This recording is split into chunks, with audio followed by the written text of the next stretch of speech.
Hello friends, welcome to target UPSC. बहुत सारे students जो हमारे GS3 बैच के स्टूडेंट्स हैं, RM batch, current affairs batch, they wanted me to bring out a video on 100 days strategy and what should be there plan for next 100 days. I said to them कि सिर्फ 100 days का plan करके नहीं चलेगा, because अभी UPSC ने नया schedule निकाला है with respect to mains date and the time frame between prelims and mains is only 89 days. Because irrespective अगर आपने प्रीलिम्स क्वालिफाई भी कर लिया, डू यू थिंक कि 89 डेज में you can complete the syllabus? उसमें भी हमें क्या करना है, GS 1, 2, 3, 4 प्लस ऑप्शनल के 2 पेपर एंड ऐसे also. Do you think it's an easy task? I would say it is very difficult task. And जो 89 डेज रहने वाले हैं उसमें से इफेक्टिव आपके पास 75 डेज ही रहने वाले हैं। जो एग्जाम प्रेशर है, पोस्ट रिजल्ट एग्जाइटी है, बहुत सारे फैक्टर्स है, because of which finally what remains is 75 days. उसमें से भी रिवीजन के डेज निकालो तो it boils down to only 70 days and 70 days में 7 सब्जेक्ट्स आपको जीरो से आप इनकम्प्लीट है, जीरो से करना इनकम्प्लीट है, उसमें आपको टेस्ट सीरीज भी देने हैं। तो हम हमारा नेक्स्ट 100 डेज का प्लान इस तरीके से करेंगे कि हम नेक्स्ट 89 डेज के लिए भी हम रेडी हैं। तो सबसे इंपॉर्टेंट है जो स्टूडेंट्स जिन्होंने एक बार प्रीलिम्स का प्रिपरेशन अच्छे से किया, या सेकंड, थर्ड, फोर्थ अटेम्प्ट है, या अगर फर्स्ट अटेम्प्ट है लेकिन if you are confident, I would suggest ये स्ट्रैटेजी आपके लिए बहुत इफेक्टिव रहने वाली है। 100 डेज में से आई वुड सजेस्ट कि जो नेक्स्ट 30 डेज है इसमें हम मेंस फोकस रखेंगे एंड नेक्स्ट 70 to 75 डेज है वो हम प्रीलिम्स फोकस रखेंगे। सो जब हम नेक्स्ट 30 डेज की बात करते हैं, starting from June end to July end, we would focus exclusively on mains. And mains जब कर रहे हैं तो what we would focus is 70% हमारा टाइम मेंस में रहेगा and there would be 30% time जो हम अगर दिन में 10 घंटे पढ़ रहे हो, 8 घंटे पढ़ रहे हो, 2 से 3 घंटे हम प्रीलिम्स के लिए फोकस करेंगे।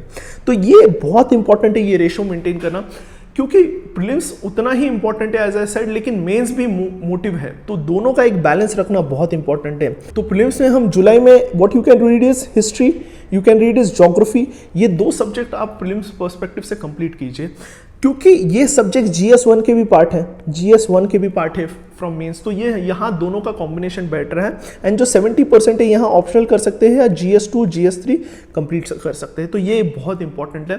तो आपको इस तरीके से पढ़ना है कि नेक्स्ट जुलाई को हमें इस तरीके से यूटिलाइज करना है कि हम 70% टाइम मेंस में दें, 30% ऑफ आवर टाइम जितना भी आप पढ़ रहे हो आप प्रीलिम्स पर्सपेक्टिव से फोकस कीजिए। जब हम प्रीलिम्स में आएंगे लास्ट 2 मंथ्स में आएंगे, तब हमें एक्सक्लूसिवली प्रीलिम्स पर फोकस करना है एंड यहाँ आपको आपकी स्ट्रैटेजी बहुत इंपॉर्टेंट है। 70 डेज में से आई वुड सजेस्ट, जब आप 70 डेज का प्रिपेयर कर रहे हो, आपको ऑलमोस्ट 30 to 40 टेस्ट पेपर लगाने हैं। मैं मेरे एक्सपीरियंस से ये चीज़ बताना चाहता हूँ, if you write more test आपका सिलेक्शन के चांसेस ज़्यादा है। इफ़ यू रीड मोर, आपका सिलेक्शन होगा नहीं होगा ये मैं नहीं बता सकता, लेकिन आप ज़्यादा टेस्ट सॉल्व करोगे डेफिनेटली आपका सिलेक्शन होगा। आपका पढ़ने का तरीका बदल जाएगा, आपको ज़्यादा चीज़ें याद रहेगी। तो मेक श्योर, सबसे इंपॉर्टेंट पॉइंट है कि जब आप लास्ट 70 डेज में you solve at least 30 to 40 test, बहुत इंपॉर्टेंट है। अगर टॉपर्स का भी देखोगे तो वो यही स्ट्रैटेजी यूज़ करते हैं।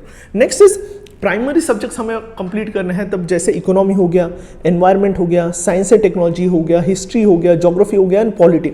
ये सब्जेक्ट्स तब प्रिपेयर करना बहुत इंपॉर्टेंट है। तो ये सब चीज़ों पर आपको ध्यान रखने हैं। Side by side agriculture is also increasing its importance. तो एग्रीकल्चर पर हमने ऑलरेडी 3 डॉक्यूमेंट्स हमने आधार प्रीलिम्स पर मेंटरशिप प्रोग्राम एंड टेलीग्राम पर डाले हैं, तो वहाँ उतना पढ़ लोगे तो मोर देन इनफ है। 7 to 8 क्वेश्चंस सॉल्व हो सकते हैं, 7 to 8 क्वेश्चंस सॉल्व हो सकते हैं। तो ये इंपॉर्टेंट है और हमने वो पार्ट थोड़ा मेंस पर्सपेक्टिव से भी कनेक्ट किया है। तो make sure you download those documents, बहुत इंपॉर्टेंट है। अगर ये सब्जेक्ट आपके स्ट्रेंथ है तब आप art and culture, medieval India and ancient India पर जाइए।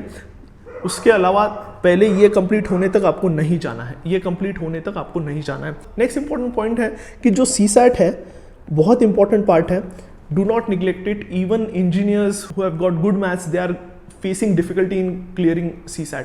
तो मेक श्योर अगर आपका CSAT पुअर है, you solve at least every Sunday एक पेपर सॉल्व कीजिए। नेक्स्ट इज, बहुत सारे स्टूडेंट्स पूछते हैं कि नेक्स्ट 30 डेज में मेंस का प्रिपरेशन कैसे करें। I would like to tell you, अगर आपको मेंस का इफेक्टिव प्रिपरेशन करना है तो सबसे इंपॉर्टेंट चीज़ है आपके खुद के हैंड रिटन नोट्स होना बहुत इंपॉर्टेंट है। आपको सोचना जरूरी है, you have to think, you have to have conceptual clarity on every topic of on mains. जब तक ये 3 चीज़ें नहीं होगी, आपने सोचा नहीं है उस टॉपिक पर, आपने ब्रेनस्टॉर्मिंग नहीं किया, आपने आंसर लिखा नहीं है, कितने भी नोट्स पढ़ लो, कोई भी क्लासेस के नोट्स पढ़ लो, टॉपर्स के नोट्स पढ़ लो, it won't make a difference. You have to think, you have to make your own handwritten notes, and what you need to have is you have to have conceptual clarity, and उसके बाद ही आपको answer writing you would be very efficient. आपको उतने faster points आएंगे, आप easily revise कर पाओगे. Mostly जो 89 डेज है आईसेट की 70 डेज ही मिलते हैं इफेक्टिवली, उसमें मेजरली रिवीजन ही होगा, उसमें नया चीज़ पढ़ोगे, सिर्फ वो करंट अफेयर्स रहेगा. 70 डेज में कैन यू थिंक कि इतने बड़े सिलेबस जिसमें 2 months you take to complete, उसमें कर सकते हो 70 डेज में 7 subjects? It's very impossible. 70 days is only for revision and answer writing. अभी आपको नेक्स्ट 30 डेज में वेरी इफेक्टिवली आपको प्रिपेयर करना चाहिए. We have already launched GS 2, 3, 4 batches in which daily we want just 1.5 hours, and उसमें आप पूरा syllabus हम पूरा आपको with brainstorming, with your own hand written notes, with answer writing पूरा कवर करवा रहे हैं.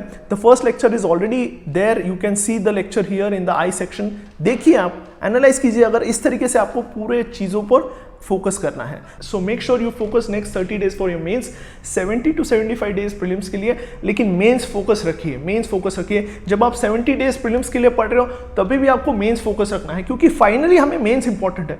प्रीलिम्स क्वालिफाई कर लोगे, अगर मेंस का प्रिपरेशन नहीं है 70 डेज में, आप क्या होगे, पैनिक हो जाओगे, आप डिप्रेशन में चले जाओगे. बहुत सारा चीज़ें हैं आप हैप्पीजार्डली करोगे.